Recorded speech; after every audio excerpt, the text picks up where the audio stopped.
Quigley. I'm a member of the Board of Trustees. Come, whoever you are. You are welcome here.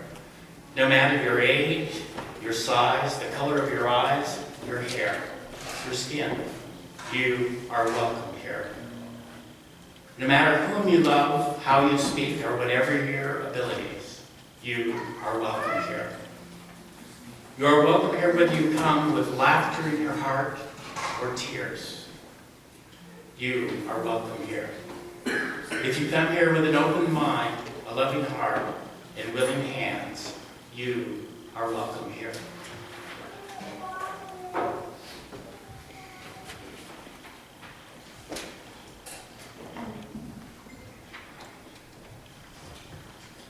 You heard this morning that our offertory is going to have music from a couple of different centuries. The bass line a couple of centuries ago and the lead line about 3 weeks ago, according to what David just told me. That's quite a large diversity for just a single song. But just like our congregation, with as much diversity as I know we have, there's a certain thread of needs that we have. And so I had Deborah Dean make this for me. And notice the sunshine is pointing right on the top line. Can I live, love, matter? In other words, about personal growth and fulfillment. The esteem needs of achievement, status, responsibility, reputation. Belongingness and love needs, which is family affection, relationships, work networks. And safety needs, protection, security, order, loss, stability. And biological and physical needs, basic needs of life, air, food, drink, shelter, sex, sleep. And except for that last line, we try to do everything in this church, as you can see by, well, as I read the opening words from the last part of the hymnal. It has lots of great words to it.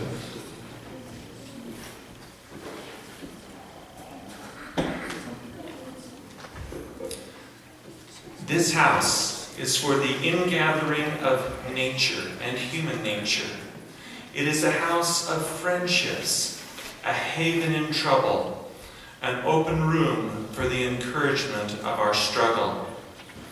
It is the house of freedom, guarding the dignity and worth of every person. It offers a platform for the free voice, for declaring both in times of security and danger the full and undivided conflict of opinion. It is a house of truth-seeking, where scientists can encourage devotion to their quest, where mystics can abide in a community of searchers. It is a house of art, adorning its celebrations with melodies and handiworks. It is a house of prophecy, outrunning times past and times present in visions of growth and progress.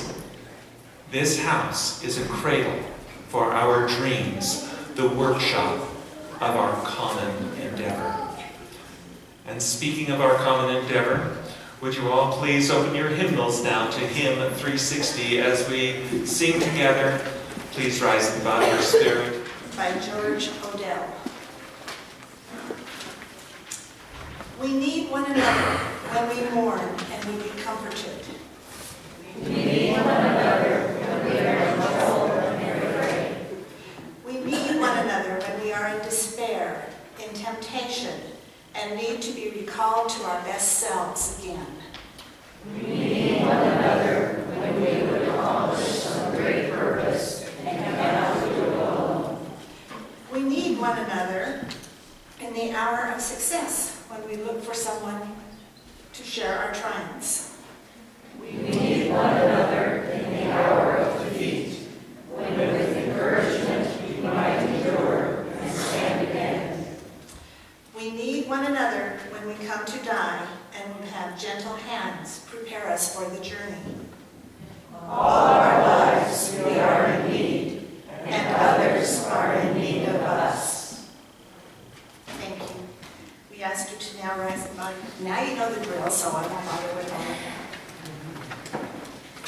This is a litany of restoration.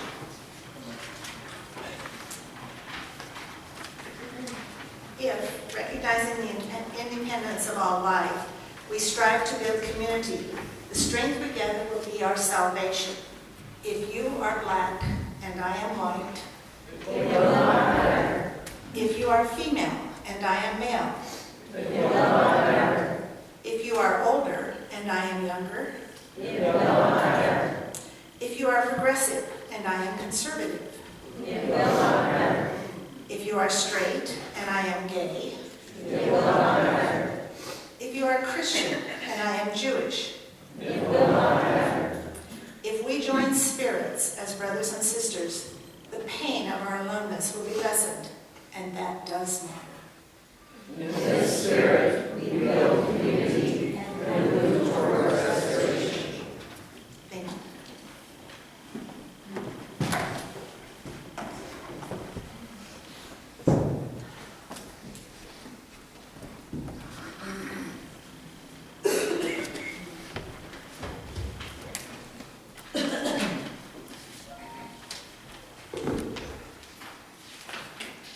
At the Spyglass groups in March, and in subsequent emails and discussions, nearly 100 people gave us feedback and suggestions to help make this church fulfill the needs of this congregation. It has fallen to me to organize the papers and ideas so we can divide the feedback into people, committees, and groups who need or want it. Nothing that I'm doing is secret. I just want to get useful information to those who have a current interest in each specific ministry. I'm also trying to organize the feedback. Let's see. So creative new ministries could form from this information. As I summarize, I also reference the primary data so anyone can quickly find and read the exact input. It's a big, elusive project. It's a big, elusive project and seems to grow and develop with a life of its own. These spyglass responses allow me to find out what people think are the most important needs of this church. I believed I could find the most important need before giving this sermon. So, before I read most of the responses, I predicted I would want to share the insight the feedback would provide. So, I wrote this introduction for today's service in the Beacon and Happenings, and I quote, "There are many different kinds of people who have different needs. This service explores the need of a particular group of people, our congregation, who have unique requirements to flourish. There is a way to meet those needs, of which congregants at South Valley have been an I should make sure I know how to say these words since I wrote it, an integral part. You may be surprised at the solution, which you likely helped." End of quote. Well, while reading the responses, no single idea seemed most important or most mentioned. So I thought maybe grouping ideas into major human needs would help. Maslow's hierarchy had too few needs, so I found the Max Neef list, which just expands on Maslow's needs. Now, Max Neef classifies the fundamental needs as subsistence protection, basically physical needs, found at the bottom of Deborah's list that she wrote. Let's see, lost my place.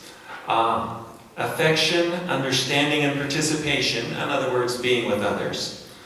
Leisure, creation, identity, freedom, which are the individual psychological needs. Besides physical needs, each idea from congregants categorized easily into these needs. I was impressed how how often group and individual psychological needs weave into the fabric of our church activities. However, even from a needs perspective, no single need stood out as central or unique. Boy, I really hoped something incredible would surface. A week ago last Thursday, I still didn't have a clue. So I nearly sidestepped the issue by claiming the sum of all the feedback was the, quote, unique requirement, unquote. However, on Thursday night, I told our DRE, Liz Martin, she's helped light the chalice today, about my project. Liz was more than thrilled about getting what she felt was professional, valuable feedback. To me, the spyglass responses concerning Liz and religious education seemed so predictable, it was unhelpful. Even so, I shared the highlights with her in 2 sentences, which she treated as pure gold. You might think, since Liz is a professional and paid, she doesn't need any more approval from us. But the work people do helping others really needs to be noticed and appreciated, especially for lower paying service jobs. Liz Martin serves this community mostly out of love. She was really excited to get her report, and I will condense it to about a full page. Human beings do not automatically notice people who are paid to help. I suggest you check the 3-minute YouTube video, quote, the switcheroo, unquote, online. In this video, individuals come up to a counter to register for a conference. After a brief welcome and giving them a form, the man ducks behind the counter to get a pen for them. Another man with a different height, different hair, different shirt, stands up from behind the counter and hands the pen to the applicant to finish the transaction. 2 out of 3 people never notice the switcheroo. Noticing takes special effort. After my encounter with Liz, I suddenly realized that making connections by noticing and being noticed was the unique need for which I was searching.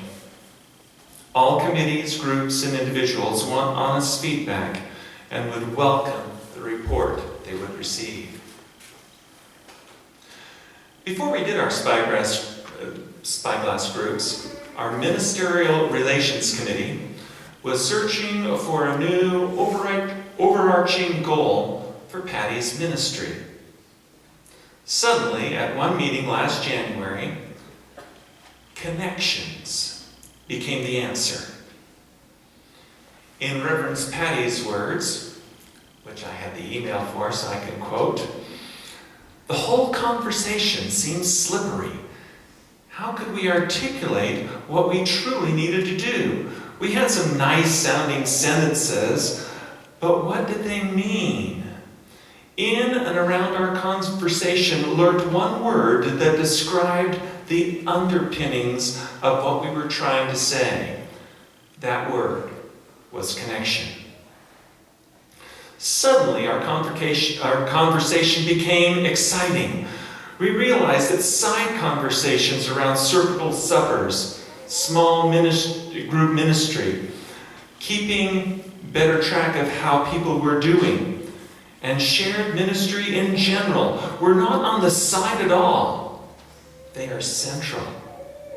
It dawned on us that if we can connect members of our community to the talents that they want to share in the community, their passion for social action, learning, spiritual practices, celebration with each other, and South Valley will be sustainable financially, spiritually, have a robust group of leaders, and have a building in good repair." End of quote. So, noticing each other, giving feedback, and mutual appreciation fell under the same connection umbrella. The same answer to our SVUUS ministerial goal was the answer to our most important need. The need for feedback about our needs was the most important need of all.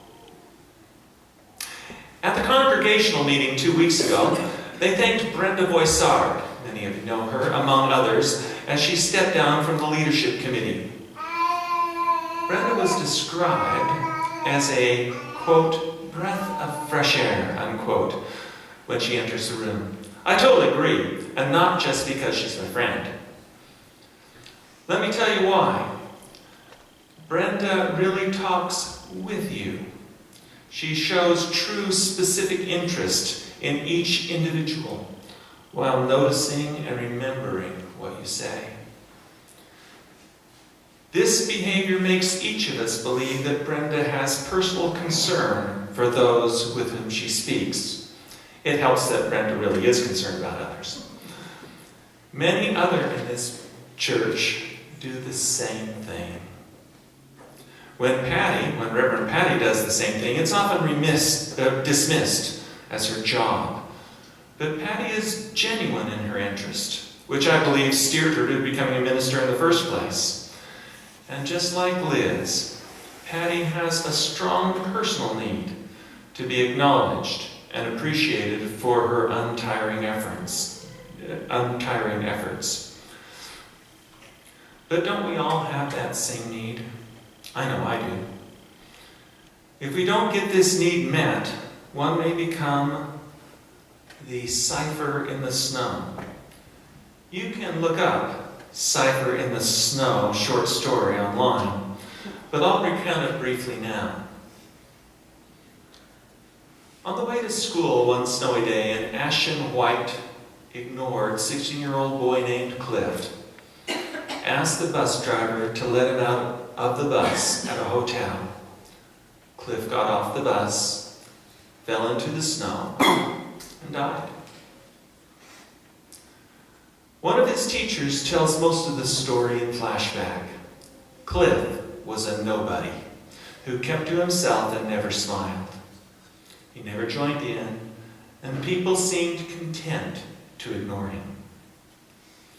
Fewer than 10 people knew Cliff well enough to attend his funeral. So many events could have contributed to Cliff's extreme introversion, but the tragedy ultimately occurred because no one cared. Again, the tragedy wasn't his death, but that Cliff was hardly noticed. Perhaps that was what killed him. I can end the sermon now with an admonition to connect with others by noticing and appreciating them, but it's a little more complicated than that. During my 30 years of public school teaching, I was one of the few teachers who enjoyed parent-teacher conferences. Yes, I enjoyed parent-teacher conferences. I gladly gave feedback to parents individually about their student, and they gave me feedback what their child liked and disliked about their teacher, meaning me. It was mostly positive comments both directions, and a few negatives, which were mostly useful too. However, many of my colleagues had more negative attitudes about parent-teacher conferences. It took me years to realize what happened because I taught honors and advanced placement students. These parents and students mostly believed that school helped them, and we were a team. The parents were smart enough to give me positive feedback, which could only improve my class. Many parents and teachers of other classes believed differently. For these teachers and parents, the parent-teacher conference was confrontational. The actual value of the class was in question, so improvement didn't even get a hearing. I feel a deep belief and investment of members in this congregation. It's more like my experience when I was teaching. The feedback at the congregational meeting 2 weeks ago was particularly heartening to me. I've been to enough meetings to know that 100% votes on anything is rare. Nevertheless, every vote that day was 100% with no abstentions.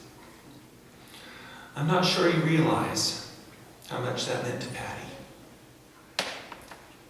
and the board and the Ministerial Relations Committee. 99 members who were present all voted to offer Patty a settled ministry here. No abstentions, none against. It was an endorsement that we all appreciated because of the time and effort we put into getting an honest and complete vote. Last Sunday, Ted Dustman visited our worship service. Many of you remember him, and I really liked him. I think he really liked what Amy Quigley and Mel Welliver and Cheryl Altman said. He described his own disenchantment in a large Unitarian Universalist church in Portland, Oregon, which he visited in his new home. I suggested perhaps it was so big it was impersonal, but that wasn't it. He said the worship service was bland and lost its edginess we have. He said edginess is a good thing. When I asked what he meant, he cited the honesty of the service and the diversity of opinion given by the speakers. Each speaker told their own truth, and in some ways contradicted each other. Ted remembers and likes the mental stimulation found here. We often quote the second sentence of the reading in the hymnal, number 566. I'll tell it what it is. You need not think alike to love alike. The first sentence is also poignant. In this world, there have always been many opinions about faith and salvation. That being said, too much sensitivity may lead to a bland, superficial relationship. Too much honesty and frankness may be taken as rude, mean, and unappreciative, and close the relationship altogether. Since that's the theme of my sermon, again, too much sensitivity to being nice may lead to bland, superficial relationships. Too much honesty and frankness may be taken as rude, mean, and unappreciative, and close the relationship altogether. Deep relationships are on the knife edge. It should make me comfortable. It should make me uncomfortable at times, because my friend trusts the relationship enough to be honest. And at other times, that same friend comforts me in appreciation or agreement, because I am sure of his honesty. In church, even today, we have enough people interested in us that after the meeting in the social time, each of us could experience both types of interaction. This is another way that South Valley should comfort the afflicted and afflict the comfortable. We always need to balance criticism and appreciation. Of course, we could all improve on giving more positive feedback, but that's not the best reason for my sermon today.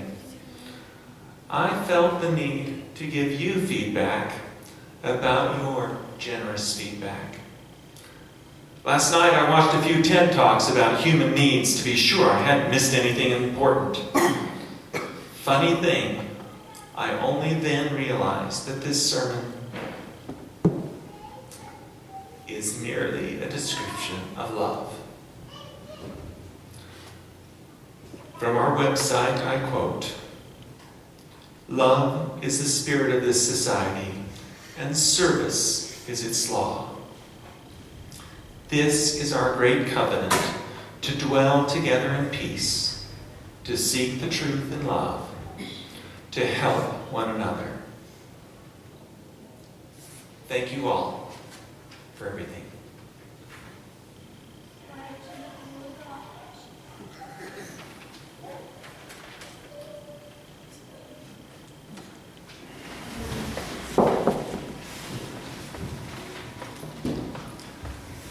The central task of religious community is to unveil the bonds that bind each to all.